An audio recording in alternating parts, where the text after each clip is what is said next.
ফজরের 2 রাকাত সুন্নাত এ পুরো দুনিয়া আর দুনিয়াতে যা কিছু আছে সব কিছুর চাইতে উত্তম।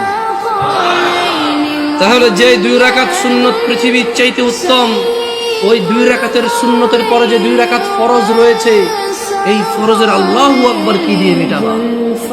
এই ফরজের সামি আল্লাহু লিমান হামিদা কি দিয়ে মিটাবা?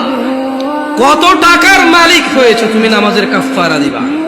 যেখানে সুন্নত 2 রাকাতের মূল্য পুরো পৃথিবীর সমস্ত সম্পদ বিক্রি করে যদি একটা স্বর্ণ কিনা হয়, ওই স্বর্ণকে যদি এক পাল্লা রাখা হয়, আর ফজরের 2 রাকাত সুন্নতকে যদি এক পাল্লা রাখা হয়, ফজরের 2 রাকাত সুন্নত ভারী।